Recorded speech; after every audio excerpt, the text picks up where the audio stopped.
EVGA's RTX 2060, AMD's Radeon VII 28-core Beast chips, and Snapdragon Yoga. It's going to get freaky in here. Next.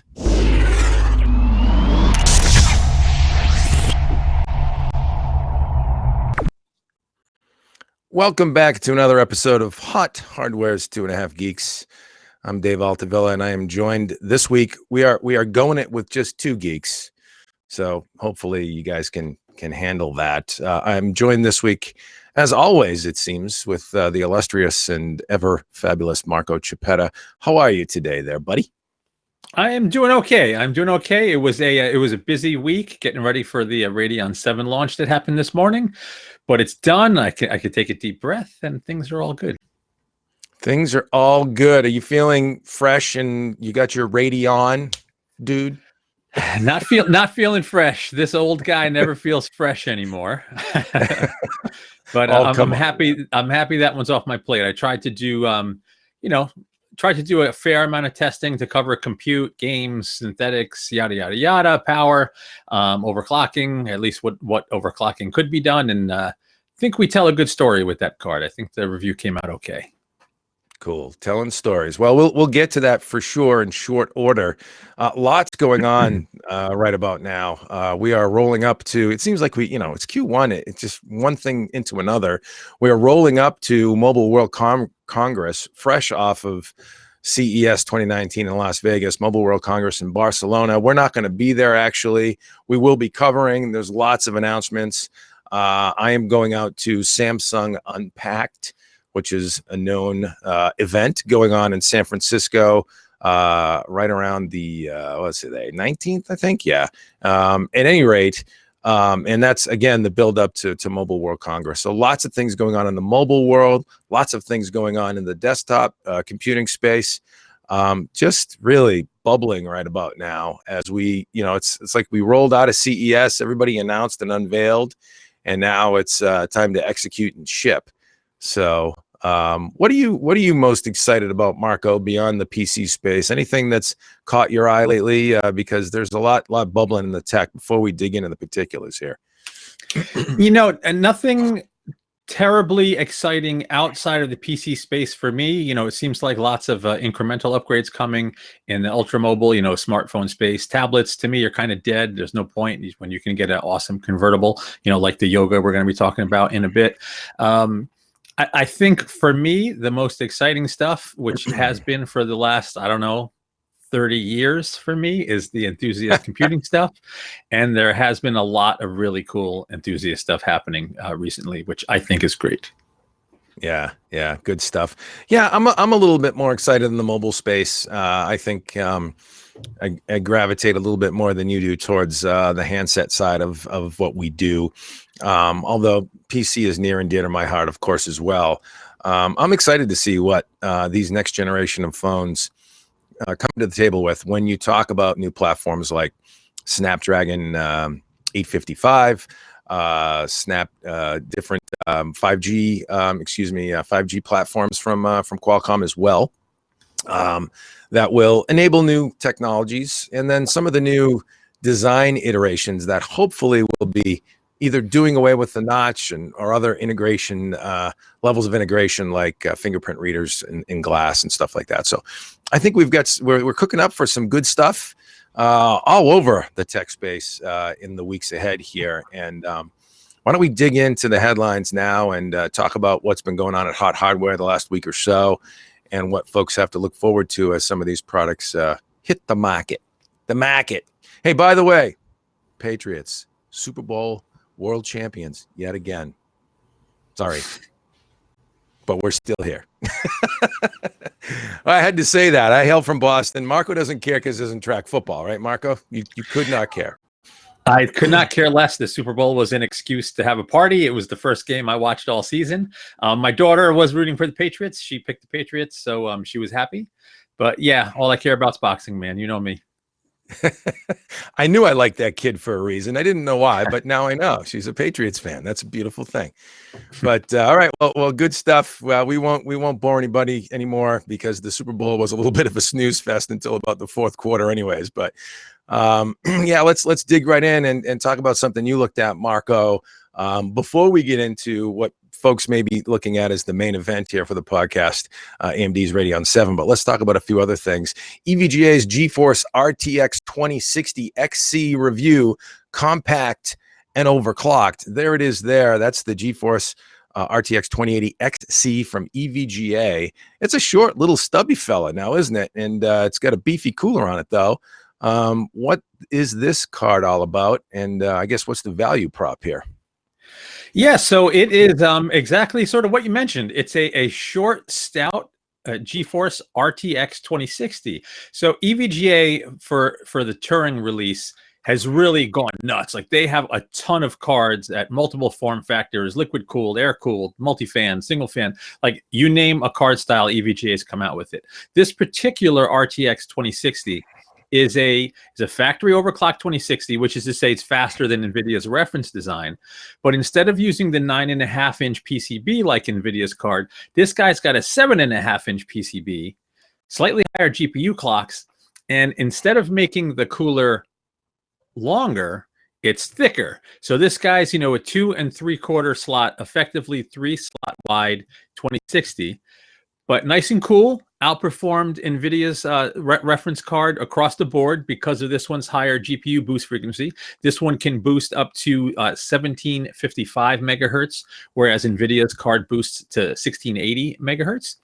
And yeah, overall, just a strong RTX 2060, only $10 more for the smaller form factor and the slightly higher clocks. The one thing that might surprise some people that are fans of EVGA stuff, there is no RGB on the 2060 line. So that logo along the top, none of that stuff is lighted on this card. It's just a straight up cooler in the same style as some of EVGA's other offerings, but no lighting on this guy. But yeah, cutting edge, relatively affordable, $359, RTX 2060. With decent performance. You're talking basically 1080 level performance, and just a really nice offering from EVGA, especially if you want something short and stout that would fit in, say, in some micro ATX builds, whereas a full-length card would not. $359. So your opinion, in the graphic space right now, $350 range. Would you suggest that the RTX 2060 in general is one of the best buys out there? Or I guess, what are your thoughts in terms of price, performance, and features and all that good stuff? Yeah, absolutely. If you're spending $350 on a GPU right now, the 2060 is the card to get. For some reason, 1080 and 1070 prices have gone buck wild, assuming because supply is dwindling. So in this price range, it's not only arguably the best performer, but you have that semi-future-proof feature set. The only drawback is the 6 gig frame buffer versus, say, an 8 gig frame buffer on a 1080. But if you're not gaming at 4K, if you're at 1440p and below, the 6 gig should be fine. Yeah, and actually, if you think about it, that was obviously a cost-saving measure for NVIDIA. And this is a big honking GPU. Obviously, Turing is a much bigger piece of silicon than the previous generation. So they peeled back 2 gigs of GDDR6 on this card from like a 2070 config or a 2080 config. You're not gonna be, with a 2060, even if you had that extra frame buffer, could you hit 4K at playable frame rates anyways? I mean, in some games, if you look at, some older DX11 titles, some less taxing DX12 titles, if you slightly, dial down the image quality, like, for example, if you look at a game like F1 2018, I don't have it. Let me go to my Radeon review, because I do have a 4K number there.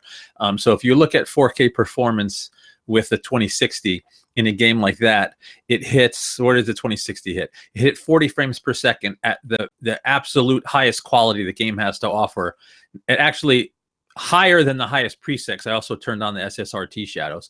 So Yeah, with some games, just slightly turn down the image quality. If it's not one of the most demanding titles, you can be playable at 4K. This card's not really designed for 4K, but you can do it if you want to. This is really the 1080p, 1440p, semi-mainstream proposition. I hesitate to call it $360 card mainstream, but it's at least affordable for many gamers.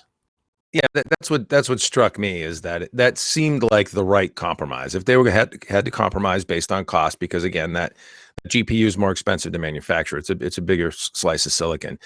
That made sense, because you're not going to be gaming at 4K as much with this card. It's more of a 1440p and under card. You do get the benefits of all the the different features of Turing and all that good stuff. But yeah, it seems like it's better optimized from a cost standpoint, without that extra frame buffer. And so therefore, that made sense in terms of a trade-off. One thing that occurs to me with the EVGA card now is it's a triple slot solution, right? Yes, this one's triple slot, 2.75 slots, but that's effectively 3 slots. Yeah. So when you look at that versus the Founder Edition cards, 2060 cards, that's you're giving up some length, or you're I guess gaining some length, but giving up some width and slot consumption, right? Correct. Yep, shorter PC, but thicker when it's installed. Yeah. So that's the trade-off to make, and to think about as well. I mean, certainly it enables it probably into smaller form factor chassis as a result of that, right? But you're gonna eat another slot, I guess. Yeah, there's so few people are filling up their slots anymore. Back in the early days of enthusiast computing, it was common for guys to fill every drive bay and have multiple optical drives and try to cram sound card, multiple GPUs, a SCSI card, a TV tuner. We had all this crap in the systems that no one really uses anymore. So it's common for a gaming PC for the only card to be a GPU. So I'm not necessarily a fan of the triple slot cards, but it is what it is. Most people aren't really going to have to give up the ability to expand their system if they sacrifice those 2 slots. Yeah. I'll drop a link in the chat here for anybody that happens to be stopping by. There it is. Check out the review. And what would you think would be the nearest competitor from AMD in this bracket, price wise, that could be an alternate? I mean, would you suggest anything like a Vega 56 or something like this at this point? So Vega 64s, the prices have really shot down. You can find Vega 64s for right around this price, maybe a little bit more. Vega 64 is not as fast. You don't have the RTX support. That said, Vega does have better compute, more frame buffer memory. So, I mean, if you're an AMD fan and you don't care about DLSS and are willing to wait out their ray tracing thing, because there's really only a couple of games that do it right now, Vega 64 is a perfectly viable option. It's also going to consume more power, but I think most enthusiasts don't care as long as the card is quiet, and you can get quiet, third-party Vega 64s. Yeah. Cool. All right. Well, let's move on to something that you and I have been kicking around actually together with Rod on our team, Rod Scher, who took a look at the Lenovo Yoga C630. We're going to go to laptops now, and then we'll come back to graphics cards, honest folks. We'll come back to the gaming PC world shortly. But there it is, the Lenovo Yoga C630. Big battery life, always connected. This is an interesting machine. It is not powered by an Intel processor. It's powered by Qualcomm's Snapdragon 850 processor, a mobile platform, which is really, for all intents and purposes, an optimized, amped up version of the Snapdragon 845, and 4 to 8 gigs of RAM, support for SSDs. So I think on board was something like a 128 or a 56 gig SSD on board.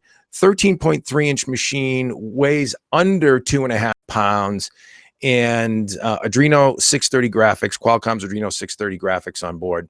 And the nice thing about it, in addition to a 60 watt hour battery with this essentially, hypermobile quasi smartphone platform, has a 60 watt hour battery. It also has what I would call, or what I would term it, ubiquitous connectivity, in that, it has, SIM slots. They're obviously on the Intel side of the house. In laptops for a while, we've had integrated SIM connectivity, but Qualcomm's platform is a much more native, if you will, hookup for SIMs and for mobile data networks. And so drop in a Verizon, AT&T SIM, it just works. And then once you have that set up, when you talk about a device that is designed for, serious mobile compute, very stingy on battery life, absolutely sips power, multi-day battery life, and what I would call ubiquitous connectivity, it's really a different experience. And we've been looking at these. We looked at HP's NVX2 powered by a 4.5 watt Intel Core series chip, Core Y series chip. Not quite the same level of feel between those two. It just, the Qualcomm platform just has a sort of more natural connectivity and power profile to it from a low power standpoint, that it really sort of completes that always connected PC sort of goal that's out there right now. And it's an interesting evolution of product that's coming out. Not just Qualcomm, Intel's driving that as well.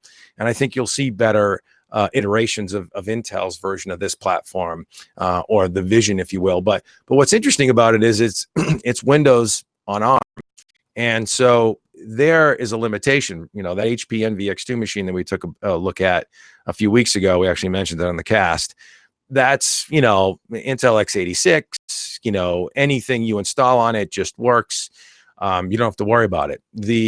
The Windows on ARM platform, or Windows on Snapdragon in this case, you do have a limitation in terms of apps that are either on the Windows Store or that were designed natively to run on Windows on ARM. So in this case, the OS, my earpiece keeps yanking down on me. Excuse me. The OS, Windows, obviously Microsoft has built a version of Windows to run natively on ARM, and they have some apps that have like Office applications and whatnot that are also now native on ARM. And they've also brought forth an SDK to help developers develop new applications for Windows on ARM. But that's not every app currently. And so there are some apps, third-party apps that you'll go to install that either won't work or that have to run in emulation mode. That saps performance and a little bit of battery life in some cases. And so it's not I guess fully native just yet. And so, there is a limitation then that you have to be aware of. But when you think about what people do on mobile compute platforms like this, 2-in-1 ultralights or what have you, very light notebooks, you're talking about web browsing, email, video consumption, maybe some video chat, Skype, what have you, audio consumption. And that's really, that covers a wide swath of the mainstream marketplace for ultralight PCs. And so I think it's an interesting thing to watch. I think what's going to be really interesting is what comes next from Qualcomm, the Snapdragon 8XC platform, which will take up performance another notch. Actually, they claim they're going to compete with Intel's 15 watt now. So that's straight up Ultrabook platform, 15 watt Core series chips. We'll see when that happens, when that product comes out. That's more like Q3 this year. But right now, Windows on ARM and these Snapdragon powered PCs like the Lenovo Yoga C630, they're starting to mature nicely. And it was really for Rod, who does a lot of traveling, threw it in his bag for like 2 or 3 days. He didn't even plug in. And wherever he went, he had either a 4G connection or, a decent, robust wireless connection that would give him multi-megabit, downloads and uploads. And it was actually, a pretty satisfying experience for him. What are your thoughts about this machine, Marco? And I guess, would you make the jump at this point to Windows on ARM, or is it still baking, in your opinion? I think the machine itself is cool. Lenovo makes great hardware. I love the look of their machines, for the form factor, great keyboard. I have I love the Yoga form factors. I love the flexibility of being able to use tent mode, stand mode, tablet mode, what have you. That's cool. Now, it's to the other question, would I switch to Windows on ARM? Personally, no. As a power user and someone who has to do video editing on the road and photo editing and need to have, I don't simply live inside Windows and Office. It probably wouldn't serve me well. Now, if your use case is I turn on my computer, I'm on the web, use a bunch of web apps, and I use Microsoft Office, these machines are awesome, and they're sort of a game changer in terms of connectivity with that always on, always connected. The other thing to consider is with that always on, always connected doesn't mean, simply you turn it on and you have a connection. It means that, yes, but it also means when they're asleep, it continues to gather your emails and your notifications. So when you turn it on, everything is just there, like bang. You don't have to wait for anything. And there's really fast, wake from sleep and all that kind of good stuff. So if you're a power user and you use many applications over and above what's included with Windows and Office, it's a much tougher sell because those apps, if they install and run, they're going to run under emulation, which saps resources, affects performance, obviously. But all the native Windows stuff runs really well on these guys. So it's really going to depend on someone's use case, whether or not something like this fits their needs. Yeah. No, that's a good point. It really does depend on the use case. Again, I think if you're looking for this machine to do office productivity, general light duty mainstream, laptop work, this will serve your needs. Yeah. Guys like us, where we're crunching video on the road and stuff like that, probably not the best platform for that kind of use case, content creation, what have you. I think you could probably get by with image editing, some light duty image editing. So if you're doing some publishing, whether it be online or otherwise, I think that's probably a fair use case. But yeah, set your expectations accordingly. And it's an interesting evolution. I think the next generation of Snapdragon processor platform that comes out, the 8XC, it'll be interesting to see how that competes with Intel, how far Microsoft has taken the developer ecosystem with the SDK and driven that. It will be an interesting, I think, landscape to look at, in terms of these ultralight mobile PCs in around the Q3, Q4 timeframe this year. So rolling up to the holiday shopping season, there may be some pretty compelling offerings out there. We'll have to see. We've seen major brands behind it. We've seen Samsung, Lenovo, HP, Asus, basically all the top laptop manufacturers have at least dabbled in it. I haven't seen anything from Dell, the good friends at Dell, but there seems to be some inertia from big brands, and even though folks are probably trying to respect their Intel relationships, it seems like there's at least some adoption out there. So we'll have to watch it. It'll be fun, but that is an interesting product for sure. The Lenovo Yoga C630 retails for $699 with, this is at Best Buy, with a contract, a service contract for a carrier, a mobile carrier, a data plan, or $799, I think, without. So not too bad, a reasonably priced machine and an interesting product to be sure to check on out. The Lenovo Yoga C630. I did drop the link in the chat so you guys can pull that up as well. All right, let's move on. Let's move back to the PC space. We'll shift gears again and talk about AMD's Radeon 7, what you guys have probably been teed up for. AMD Radeon 7, and we unboxed this thing, and we also benchmarked the stuffing out of it. 7nm Vega versus GeForce RTX, and we will give you our thoughts. So I will start by just saying that I don't know if you can see behind me, but over my shoulder there, this way, that way, yeah, that way. You can see right on that stand, there it is. It's on its little lighted acrylic stand doing the thing. It's actually a beautiful card, and I unboxed it on video here at YouTube and stepped through the design of it. 3 axial fan design, a pair of 8-pin PCI Express power connectors, and I think it's 3 display port and an HDMI 2.0 port on the back I/O plate. There I am unboxing it there. My grubby mitts getting all over the the goodies that AMD packed in their box. And I should say that AMD does a really good job with presentation. Really nice, glitzy sort of trophy setup here that they adorned to go with this new graphics card. But yeah, that's the stand you're looking at there. But yeah, so Radeon 7, it's a well-built card, brushed aluminum, just highly sort of polished feel and look to it, just really premium. And looks are all that. Then you get the Radeon, little square Radeon illuminated cube in the top corner there, as always. Looks are all that in a bag of chips. What's performance like, Marco? Can you tell us? Harder to answer, and hard to answer in a single sentence here. But performance is good. So when Dr. Lisa Su showed the card off at CES and AMD made their claims on performance, they said it would trade blows with a GeForce RTX 2080. So not the top of the line 2080 Ti, not the insane Titan RTX. So one notch down from the top in the enthusiast space, it would trade blows with the RTX 2080. Now, in my testing at 4K, the Radeon 7 did pull off a victory in the Vulkan-based Strange Brigade test. It basically tied in Far Cry 5, and it lost by a couple of frames per second in a few of the other tests. So you're talking maybe like a 5 to 8% difference in all the 4K benchmarks. If you go to the 1440p tests, the delta is a little larger because the Radeon 7's got this massive 1 terabyte per second of memory bandwidth. That bandwidth comes less into play at the lower resolutions. Delta was a little larger. It was a little more behind the 2080.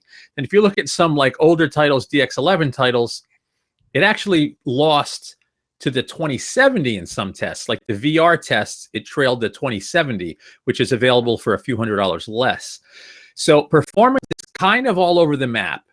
If you're a high-end gamer and you run at high resolutions, you want to crank everything up, it's a good card. It's good. Now, that said, right, $699 MSRP for this guy, you can find RTX 2080s at $699. Dollar for dollar, if all you care about is gaming, it's a tougher sell. Performance is competitive, but the RTX 2080 is a little faster, but the 2080 is also quieter, uses less power. It's more tweakable today. I think that's a software issue on AMD side, though. And then you have the promise of RTX technology in the future.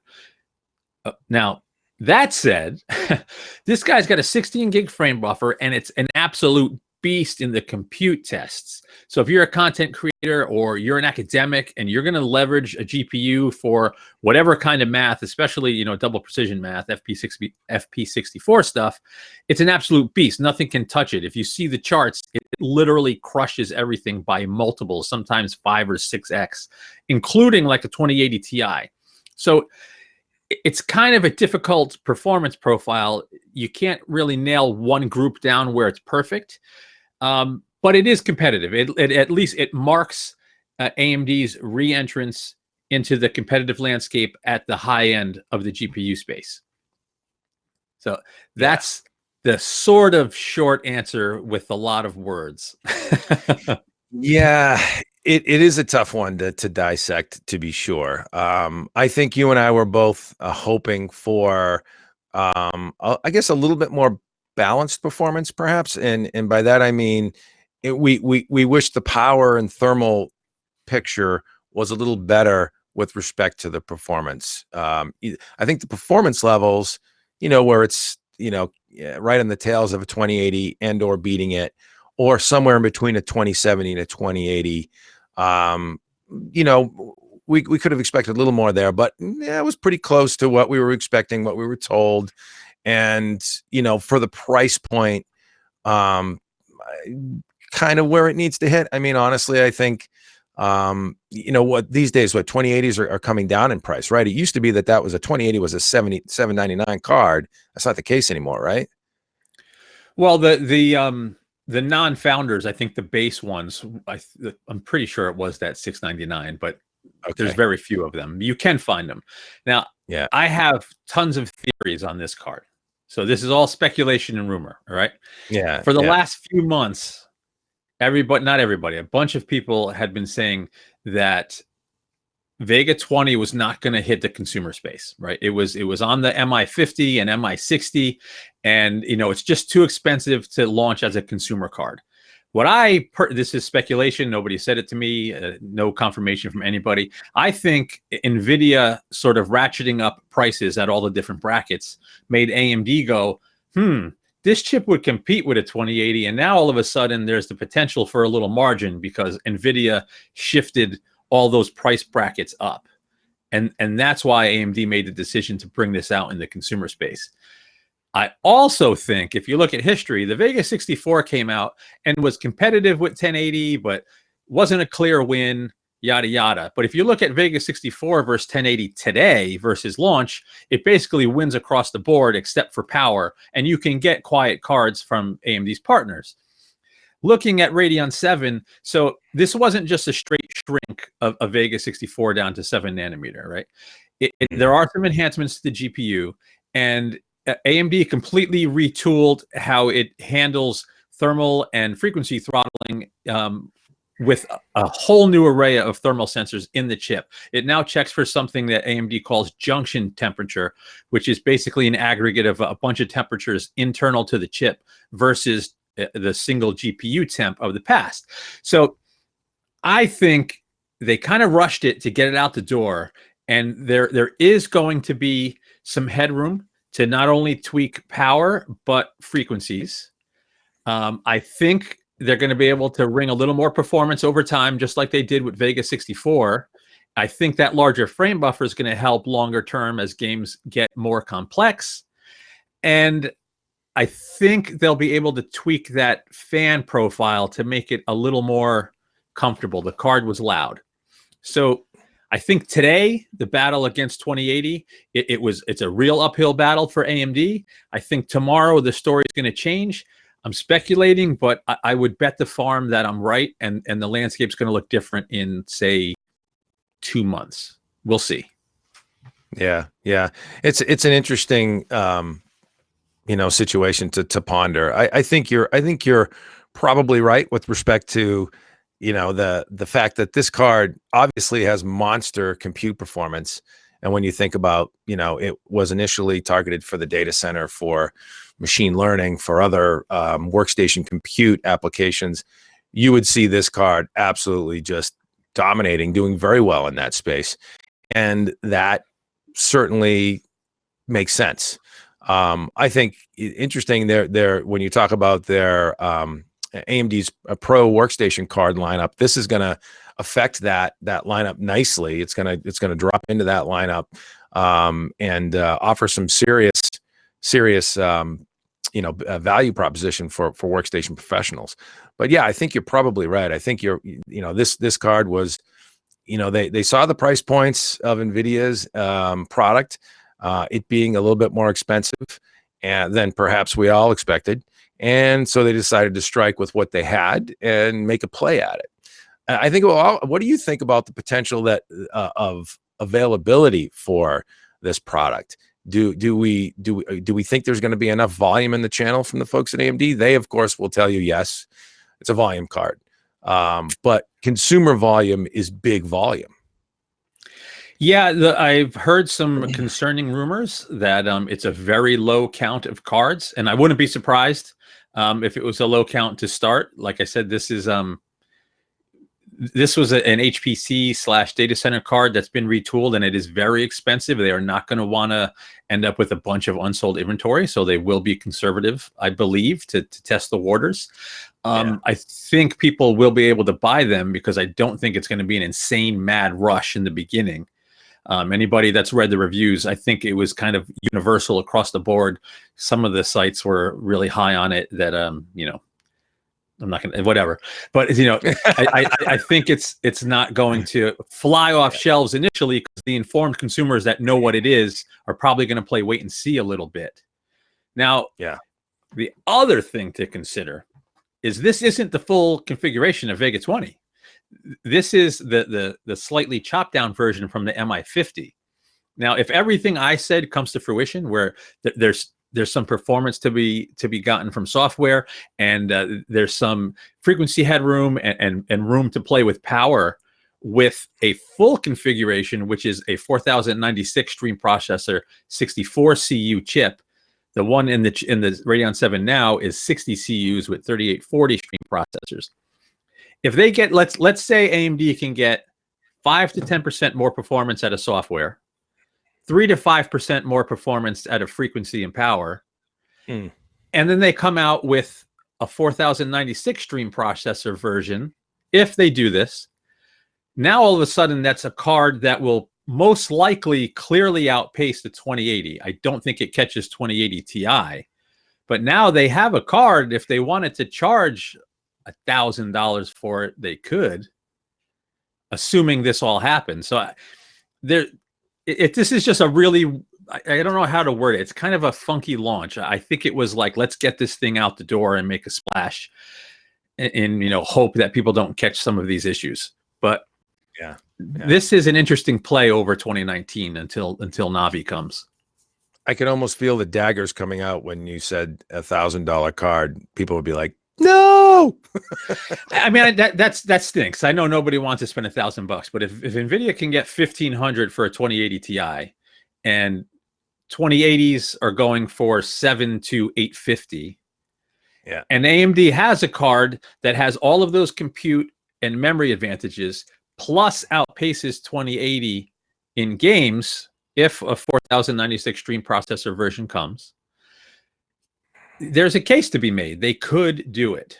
So I'm just saying we're just chatting on a podcast. That's it. Yeah, that's it. It's funny. I'm seeing 2080 Ti's. You're right, ranging from 1,200 to about 1,400 for the Founders Edition, 1,459, which is that's just crazy. I mean, we initially thought it was supposed to be targeted at $1,299, but you can't find many of them for that. Well, there's a PNY GeForce RTX 2080 Ti at $1,299. Yeah. So, anyways, no, it's an interesting card. And the other thing is, I hope they get the power situation in check a little bit better. And I think there is some optimization to be wrung out there. Fan noise seems excessive for what it is. I think the fact that if you undervolt the card, or they have undervolt settings, suggested in the reviewer's guide to check out different, overclocking situations, that sort of speaks to the fact that there's still some optimization there. If they're saying here, take a look at undervolting the card. So yeah, I think it could mature. What's interesting to me about this product, as it relates competitively to NVIDIA's product, is that I was in a Q&A one time with Jensen Huang at CES, actually, with NVIDIA's CEO, Jensen Huang. And I asked him directly, I said, do you think, what do you think about the viability of HBM2 in a consumer card for NVIDIA? And he just shot it right down. He says, I love HBM2, love it in our workstation cards and in our machine learning data center cards. He says, too expensive. And that's what he said for their consumer cards. And he was very direct about it. It's like, gotcha. I didn't have to mince words with him at all. But I think that's probably what's, probably biting AMD a little bit here in the butt is the cost of HBM2, and how well it yields, perhaps maybe as well. I don't know. But it's a very high-end memory interface. I mean, a terabyte per second memory bandwidth. That's just crazy memory bandwidth. What do you think about, and that actually brings me to another question about this card. What do you think about this thing with crazy high levels of AA applications, resolutions and game settings rather, where memory bandwidth is key to performance? We looked at sort of our traditional setup. Let's turn on ultra settings, and then run it through the resolutions. Are there some corner cases where this thing, because of its memory bandwidth, is going to do really well in gaming? And I know we even looked at VR, and it didn't seem to really stretch its legs there either. Are there areas where we can expect it to stretch its legs with that memory bandwidth? So yeah, like if you were to have a multi-monitor setup and want nothing but the best quality, if you like to use those virtual super resolutions and get the ultimate quality, you can spill past an 8 gig frame buffer with some of the latest titles. Now, if you have a 4K display and you're not messing with anything but the native res and TAA, like Far Cry 5, for example, uses less than 5 gigs of VRAM at 4K ultra quality. Most of the other games we tested are sort of in the same range. That you can sort of tweak and tune things and use those higher reses and exceed an 8 gig frame buffer, in which case the 16 gig frame buffer, or high bandwidth cache, what AMD likes to call it, would help. It's a much smaller corner case. There's also more content creation workloads where you may want more than 8 gigs, or HPC applications where you want more than 8 gigs. But again, that's another really small group of users. For a gaming card, for the vast majority, it's more of a future-proofing thing to lay the foundation for future games. That's why I'm saying, like, the landscape down the line might look different because of that extra memory, and because I think AMD's got some headroom. And it's interesting you bring up the undervolting, because overclocking was basically broken in this software. And I don't know if it's fair to say it's just the version of the press driver we got, or just the silicon lottery.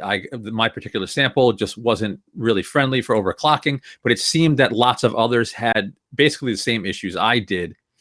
And it just didn't make sense to me in the way that, if you look at GPU temp, the traditional GPU temperature, the card was running like in the 70s under load for hours.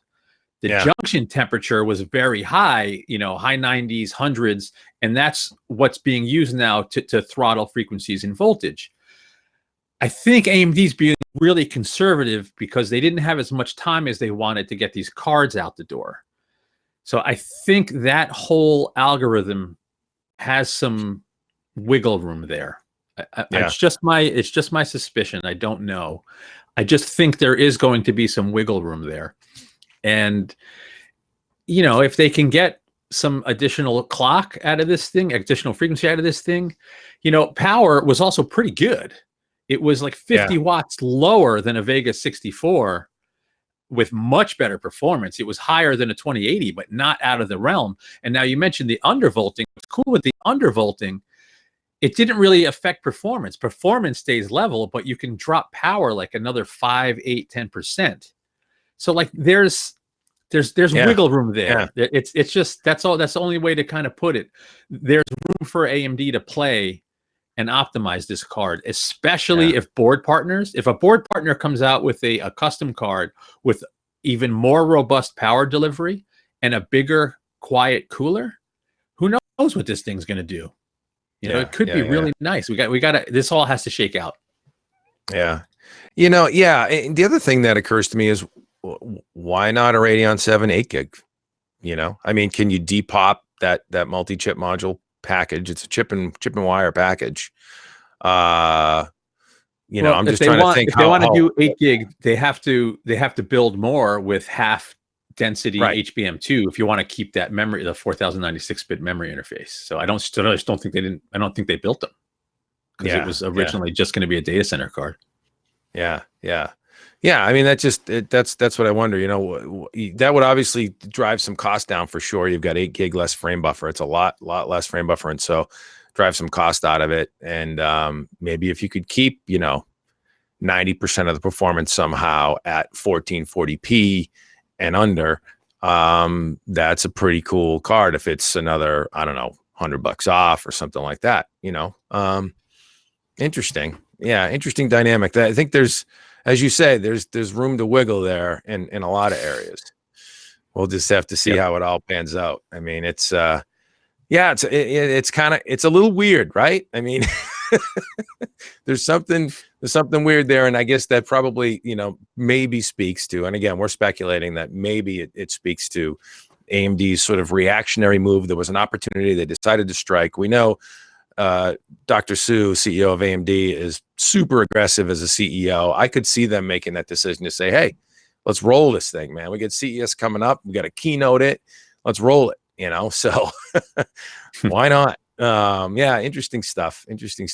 Let's move on from Radeon 7 and stop by the site, check out that full review. We've got copious pages of benchmarks. I will drop it into the chat right now. And Marco slaved over that sucker for hours. It's his his War and Peace novel, put his soul into it. So come check that out. It's a good review and tells you pretty much everything you need to know about Radeon 7. But let's talk about something from the good folks at Intel, Marco, that you checked out as well. The Intel Xeon W3000. Wait a minute, 3175X. Man, that's not very elegant now, is it?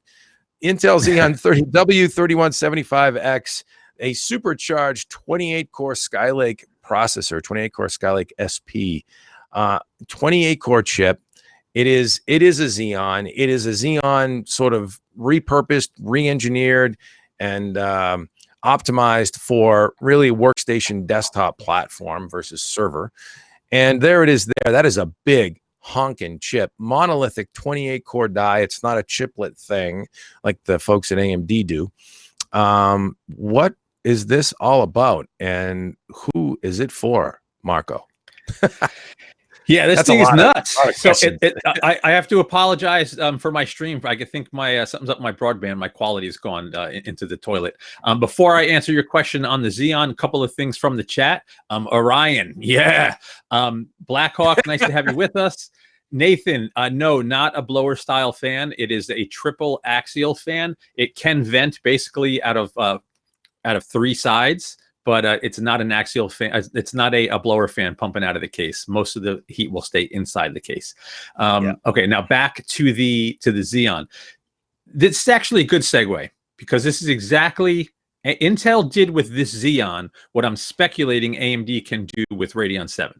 So yes, the Xeon W3175X is essentially a Xeon Platinum 8180, right? The Xeon scalable architecture. It's Skylake SP.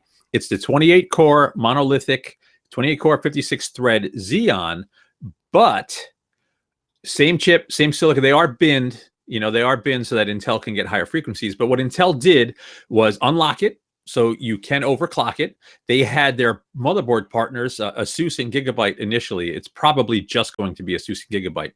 Built motherboards with insanely robust power delivery, 32-phase power circuitry on the ASUS Mobius motherboard that we used for testing.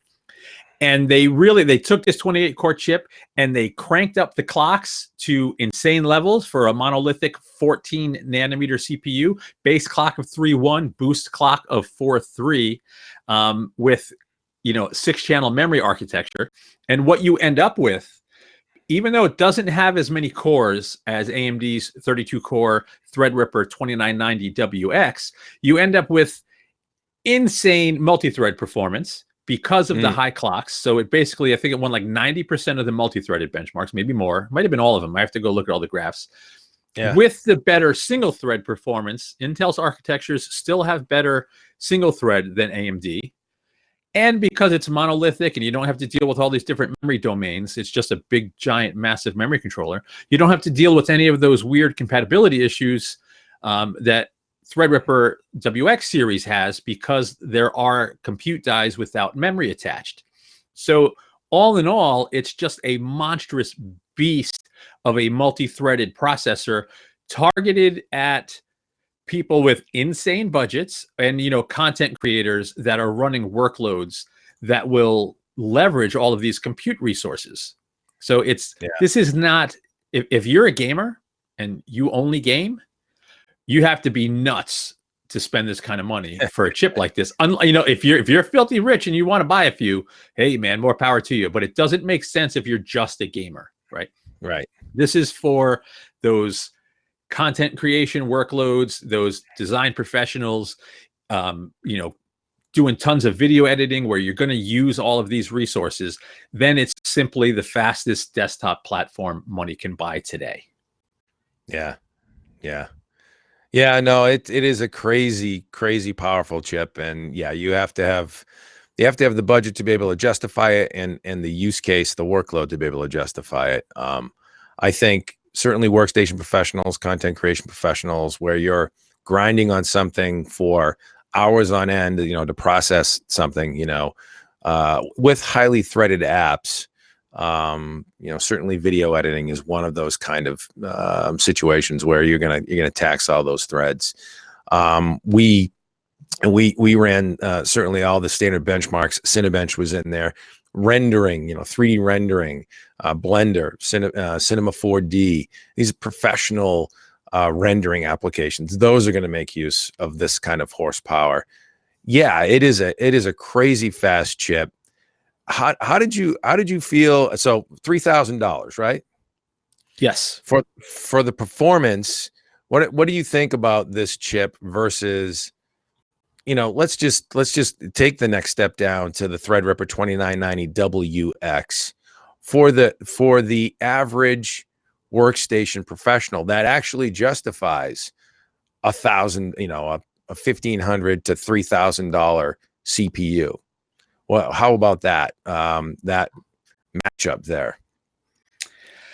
So It's a 73% higher price for a few percentage points in performance. So strictly in terms of price for performance, very difficult to justify.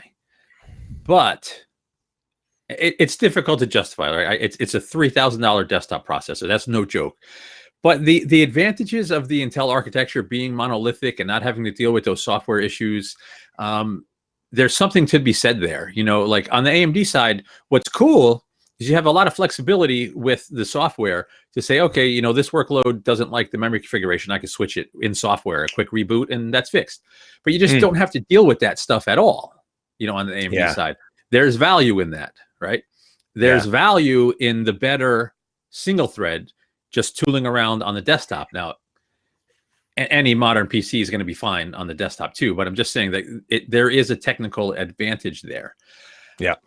It's just so expensive. $3,000, man. It's pricey. Now, back to the point you make, I think a content creation professional that's already spending many thousands on a workstation probably would go for it and not bat an eye, because if you look at it versus a competitive Xeon, it's a freaking bargain. The Xeons are many thousands just for the chip.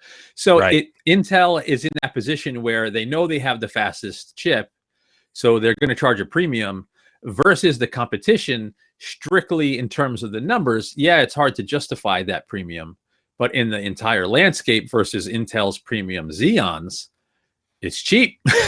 So well, really, it's all going to depend on your use case. So then you go to system complexity, right? I mean, obviously, so here's an interesting dynamic as well, right? From what I gathered, this chip isn't coming out for the DIY system builder anytime soon. It's really something that's available for system integrators that will, or boutique guys that will build systems with this chip. You're not going to find this thing. I mean, you'll probably find it in the channel, and you'll find those motherboards in the channel as well, Asus and Gigabyte. But for all intents and purposes, this is really a system integrator play initially, right? That's fair, right? Yeah, so it's only system integrators for now, and I haven't heard that they're going to sell it separately, but it will probably show up at some point. Yeah, you would think it would get out there, and so you've got a custom motherboard, huge gargantuan motherboard that takes a custom, essentially a workstation chassis to support it. Cooling is another thing too, right? When you talk about Threadripper, even the 2990WX, that's air cooled. This thing is liquid cooled only, right? Yes, I don't think anybody makes an air, like if somebody made an adapter for the Threadripper cooler for this thing, it would probably work. But I'm glad that you brought that up, because that is a hugely important thing with this chip.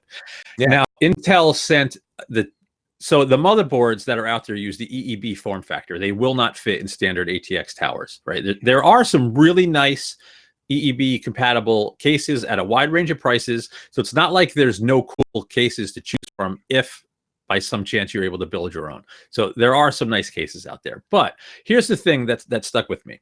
Intel assembled the system that we tested. It came assembled from Intel. I took care of the software side of the equation, but the physical assembly came from Intel, and it had a brand new Asetek 360 millimeter liquid cooled setup. So, 320 millimeter fans on a 360 millimeter radiator.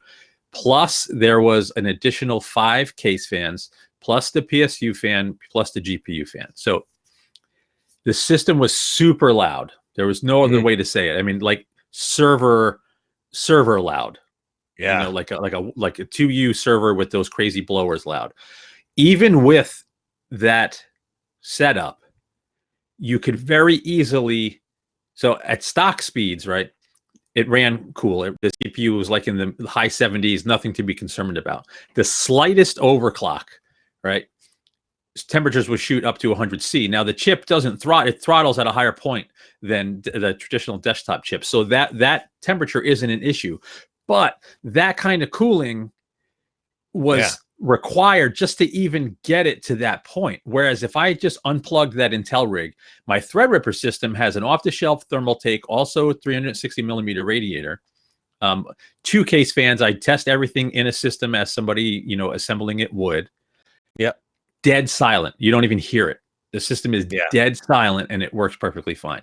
I think if you were to choose fans, you know, strategically and use maybe a better thermal interface material and perhaps even a bigger radiator, you can make a system like this tolerable. But the system that was sent for testing, I personally could not work on it. It's just too loud. Like you literally would have to wear noise canceling headphones to work at your desk. Wow. So that's a concern. And that was just a fact of the system that was sent here. Yeah. Something else to consider. Yeah. It seems like there should be some cooling optimization going on there as well. One of the folks in the chat dropped in liquid nitrogen. I think that's a little bit too exotic, but Blackhawk says liquid nitrogen. But that's, you know, man, you're obviously pushing the limits of silicon integration here, where you talk about a 28 core single monolithic chip, memory controller, all of that on board. It is a big honking die, and obviously takes some serious, you know, it's a server chip, you know, repurposed in a desktop, and it takes server class cooling. So wild stuff. It just makes me wonder, you know, obviously Intel's getting to the 10 nanometer process, and that's gonna drive cooling and power optimization again. We're not there yet with Skylake XP. I mean, how old is that architecture? 2-3 years, something like that. And end of 2017. Yeah, you know. And speaking of power, just to give some context, stock, no overclocking. Under load, the 2990 WX 32 core chip, the system pulled 396 watts. This guy pulled 524. Now, when I overclocked it, with just the liquid cooling, like nothing insane. I got it to 4.5 gigahertz all core boost, which is nuts for this chip. 767 watts with a single 1080 in there. Dang. Like that's some juice, man. You know, some juice. What's the fab process here is 14 nanometer, right? Yeah. Yes. Yeah. Yes. Yeah. So it really, that's what you're talking about with this platform, is that it needs to migrate to next generation silicon architecture, next generation process geometry for Intel. It needs to get there. And then, you know, we're going to have some serious competition, I think, for, you know, from a power and performance and price performance standpoint versus AMD. You know, AMD has basically a hybrid architecture. Was it Zen 2 is 7 nanometer, right? Yes. And so coming up, and so they're EPYC, they're big many core server chips, going to be 7 nanometer. I think first Threadripper or even second generation Threadripper is 10 nanometer, right? No, there's no 12. Still, 12, I mean, 12, technically right. 14, but and that chiplet design that allows them, you know, better efficiency for cooling and power. So yeah, man, it's a fascinating time, and Intel's playing a little bit of catch up on the process side of things, that's not usually the dynamic. They're usually murdering people with process, right? Yeah, exactly. So cool stuff. And the Intel Xeon W3175X, check that out, the review. Marco's been a review machine lately. Thank you, Marco. You're welcome. And I am so loaded up. I'm going to try to crank out 3 next week. We'll see. All the testing is done. All the testing is done for my next 3. I have to do pics and layout and writing. Sounds easy. It's not. I've got some stuff landing in myself. I'll start getting busy. I do a lot of the biz dev stuff here and the editorial side of things. But yeah, I've got some stuff coming in. I've got some interesting stuff coming in. I've got Dell's Area 51M gaming laptop on the way. I've got probably some baubles coming in from Samsung, I do believe, when I visit them shortly, and maybe, who knows, excuse me, some other manufacturers that'll be announcing at Mobile World Congress. I'm sure LG's been making some rumblings. We'll find out. But so maybe some Snapdragon 855 in the mix. Who knows? That'd be interesting. I think it's that close. Just rumors, speculation, just tea leaves that we're reading right now that's been in the news. So I'm not spilling any NDA information there. But stick around, HotHardware.com, for all the news and reviews in the days ahead, and lots of different stuff coming. Marco, before we sign off, do you have any gems of wisdom for the folks from what you've been immersed in lately? Just a couple of things. 1, don't take any wooden nickels. 2, no matter how good the soap smells, never come out of the bathroom smelling your fingers. And 3, good point. And 3, read all of our reviews before you spend money on any computer hardware. There you go. There you go. That last one was a real good one. Yeah. No, although the smell on the fingers thing, that's just sound advice too. I totally agree with you. Yes. No matter how good the soap smells, do not do that. Beautiful stuff. Well, hey, stop on by HotHardware.com, where you can find us on the web, Twitter.com/HotHardware, where you can tweet to us, YouTube.com/HotHardware or Hot Hardware Vids. G Plus is going away. You can find us on MeWe, believe it or not. We even got that. We've got an Instagram. We'll Insta ya and all that good stuff. And stick with us in the weeks ahead. We got more coming. And thanks for stopping